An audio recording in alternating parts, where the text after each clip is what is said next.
God. Praise the Lord. Praise the Lord.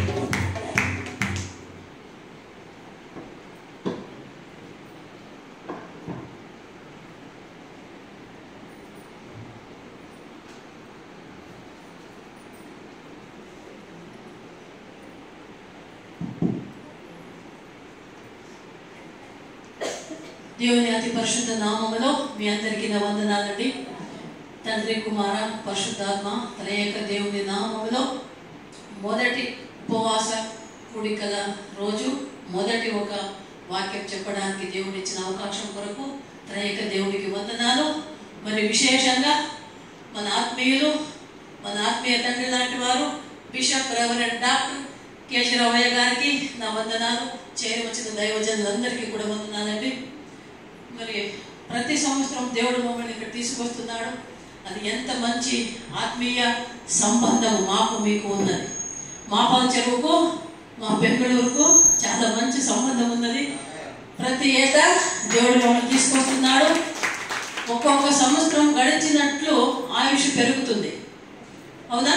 పరలోక రాజ్యానికి వెళ్ళే మార్గము దగ్గర అవుతుంది.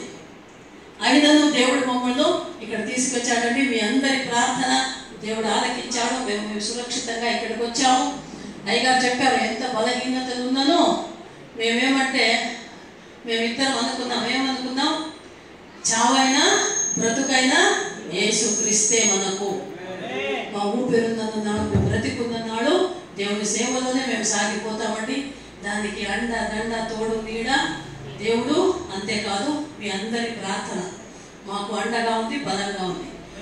మన దేవుడు బలహీనతలో బలమునిచ్చే దేవుడు. హల్లెలూయా. సర్వశక్తుడు, సర్వోన్నతుడు, సర్వాధికారి అయిన దేవుడు, అద్భుత స్వరూపుడు, ఆశ్చర్యకరుడైన మన దేవుడు ఎల్లప్పుడూ కూడా మాకు అండగా దండగా ఉంటాడండి. అది మా నమ్మకము.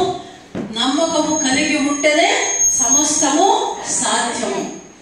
అవునా? యోహాను సువార్త 11:40 వాక్యం చదివిస్తున్నది, నీవు నమ్మితే దేవుని మహిమ చూచెదవు. హల్లెలూయా. చూడండి, మాపాల చెరువులో ఎన్నో కుటుంబాలు ఉన్నాయి, ఎంతో జనం ఉన్నారు. కానీ ఇక్కడ దేవుని పాద సన్నిధిలో చేరి వచ్చిన వారు మీరు మాత్రమే. మీకు దేవుని మహిమ కలుగుతుంది, దేవుని కృప కలుగుతుంది, దేవుని ఆశీర్వాదాలు పొందుకుంటారండి. దేవుని సన్నిధిలో ఉండేవారు దేవుని కృపాశీర్వాదాలు నిండుగా మెండుగా పొందుకుంటారు. దేవునికి స్తోత్రం. ఈరోజు వాక్య భాగ విషయం ఏంటంటే, దేవుడు మమ్మల్ని లక్షిస్తున్నాడు. He cares for us. దేవుడు మమ్మల్ని రక్షించాడు. అప్పుడే యేసయ్య మొదటిసారి వచ్చిపోయినప్పుడే ఆయన పరలోక రాజ్యం జ్ఞానాన్ని మనకందరికి ఇచ్చాడు. యేసయ్యను నమ్మి బాప్తిసం పొందుకున్న వాళ్ళు ప్రతి ఒక్కరూ రక్షణ పొందుకున్నారు. ఆయన మన రక్షకుడు, లోక రక్షకుడు. యేసయ్య రక్షణనిచ్చాడు. కానీ మన దేవుడు తండ్రి, కుమార, పరిశుద్ధాత్మ ముగ్గురు త్రయేక దేవుడు కూడా అందులోనూ విశేషంగా పరలోక రాజ్యమునందు సింహాసనాసీనుడైన దేవుడు ప్రతి క్షణము ప్రతి దినము మమ్మల్ని లక్షిస్తున్నాడండి. ఎలాగ లక్షిస్తాడు, ఎవరిని లక్షిస్తాడు అనేది విషయం మనం ఈరోజు తెలుసుకుందాం. మరి ఒక నిమిషం ప్రార్థన చేసుకుందాం. హల్లెలూయా, హల్లెలూయా, హల్లెలూయా. స్తోత్రం దేవా, వందనాలు తండ్రి. అయ్యా, సర్వశక్తుడా, సర్వోన్నతుడా, సర్వాధికారి అయిన దేవానికి వందనాలయ్యా. ఎల్లప్పుడూ మమ్మల్ని చూసే దేవుడవు, కాసే దేవుడవు, కాపాడే దేవుడవు, మా చేయి పట్టుకుని నడిపించే దేవుడవు నీవయ్యా. నీకు స్తోత్రాలు. నీ చేయి విడువలు ఎడబాయదు అని చెప్పిన దేవానికి స్తోత్రాలయ్యా. అయ్యా, విశేషంగా ఈ రోజు ఈ మాపాల చెరువుల శారోన్ సంఘములో అబ్బా జరుగుతున్న 3 రోజుల ఉపవాస కూడికలలో మొదటి రోజు మొదటి వాక్యం చెప్పే భాగ్యం ఇచ్చావయ్యా. దీని దాసరాలైన నన్ను మరుగుపరుచుకుని మీరే మాట్లాడండి దేవా. ఆత్మదేవ, పరిశుద్ధాత్మదేవ, మీ అభిషేకంతో నింపి నడిపించండి. చేరి వచ్చిన దైవజనులే కానీ అయ్యా, నీ బిడ్డలే కానీ ప్రతి ఒక్కరు కూడా నీ వాక్యాన్ని విని తెలుసుకొని గ్రహించుకొని వాక్య ప్రకారం జీవించినట్లు, మీ ఆశీర్వాదములు పొందుకున్నట్లు, మీ పరలోక రాజ్యానికి ప్రతి ఒక్కరు వారసులు కానట్లు, నీ రెండో రాకడలో ఎత్తబడవాలై ఉంటున్నట్లు సహాయం చేయమని నజరేయుడైన యేసుక్రీస్తు పరిశుద్ధ పుణ్య నామమున అడిగి వేడుకొని పొంది ఉన్నాము మా పరమ తండ్రి. ఆమేన్. హల్లెలూయా, హల్లెలూయా, హల్లెలూయా. దేవుని సంతోషంగా, ఉత్సాహంగా, ఉజ్జీవంగా ఉండాలి కదా. ఉజ్జీవంగా మనం ఉండాలి. అలాంటి ఉజ్జీవం ఇచ్చేవాడు మన దేవుడు. చూడండి, ఇప్పుడు చెప్పాను నీకు టాపిక్ విషయము. దేవుడు మమ్మల్ని లక్షిస్తాడు, ఆయన కేర్ చేస్తాడు. ఇప్పుడు ఇంట్లో చిన్న పిల్లలు ఉంటే తల్లిదండ్రులు బిడ్డలను ఎంత కేర్ చేస్తాడు కదా. ఎక్కడైనా బయటికి వెళ్తే చిన్న పిల్లలు ఉంటే వారు చేయి పట్టుకునే నడిపిస్తారు, అవునా. ఎక్కడైనా బజారు మార్కెట్ వెళ్ళినా పిల్లల పైన గమనిస్తారు తల్లిదండ్రులు. ఏం లేకుంటే ఎన్నో చోట్ల పిల్లలు పోగొట్టుకునే పోయారు, అవునా. పెద్ద పెద్ద మాలు, మార్కెట్, జాతరలు, గలాటాలు ఉన్న చోట్ల వెళ్ళినప్పుడు, మీటింగ్ల చోట్ల వెళ్ళినప్పుడు చిన్న పిల్లలు తప్పించుకుపోతారు.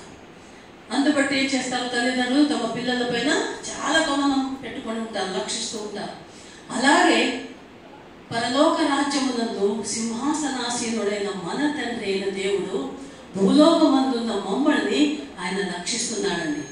దేవుని వాక్యం చేసుకుందాం. కీర్తనల గ్రంథము 37వ అధ్యాయము 18, 19 2 వచనాలు మాత్రమే చదవండమ్మా. ఆ 2 వచనాలలో ముఖ్యంగా 4 విషయాలు ఉన్నాయి. ఆ 4 విషయాలని మనము తెలుసుకుందాం. 37వ కీర్తన 18, 19 వచనాలు. ఎవరమ్మా? దోషి అంటే ఓకే మా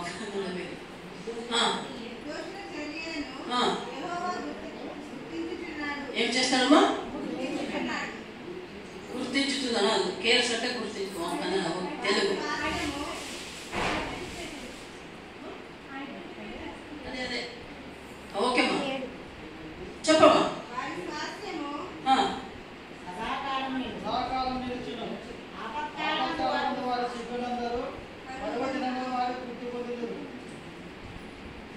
హల్లెలూయా.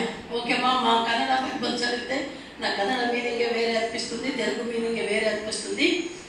మా కన్నడ బైబిల్లో ఏం చెప్తుందంటే ఆయన లక్షిస్తున్నాడు అని ఉంది, సద్భక్తులను అని ఉంది. మా కన్నడ బైబిల్లో ఒక వర్డ్, మీరు నిర్దోషి అని ఉంది తెలుగులో. సద్భక్తులు అంటే సత్యమైన వారు, సత్యం తెలుసుకున్న వారు, నిజంగా మంచివారై ఉన్నవారు. ఎవరు మంచివారంటే తండ్రి అయిన దేవుణ్ణి, దేవకుమారుడు యేసుని, పరిశుద్ధాత్మ దేవుని, త్రయేక దేవుని ఎరిగిన వాడు మంచివాడు, దేవుని బిడ్డ, దేవుని ఎరిగినవాడు.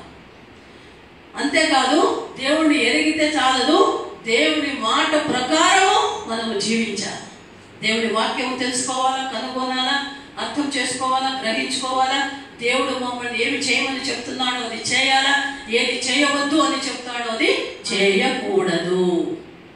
అలాంటి వాడు సద్భక్తుడు, మంచి భక్తుడు, దేవుడికి ఇష్టమైన వాడు. ఎలా ఆయనకి ఏం జరుగుతుందంటే దేవుడు వాణిని ఏముందో సరిగ్గా చదవండి తెలుగులో. దేన్ని గుర్తించును?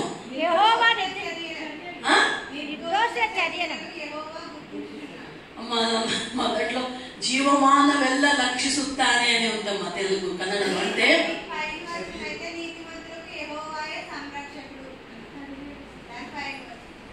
ఓకేమ్మా, జీవమానం అంతా దేవుడు మమ్మల్ని లక్షిస్తాడంటమ్మా. మన జీవమానం అంటే జీవిత కాలం అంతా. జీవిత కాలం ఎప్పటి నుంచి ప్రారంభమవుతుంది?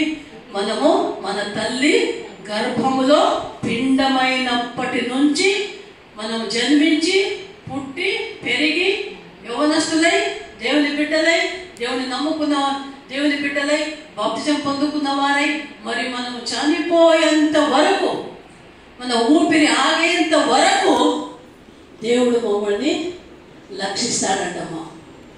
హల్లెలూయా, హల్లెలూయా. నీ జీవిత కాలం అంతా, తెలుగులో చెప్పాలంటే జీవిత కాలం అంతయు ఆయన మమ్మల్ని రక్షిస్తాడు, గమనిస్తాడు, చూసు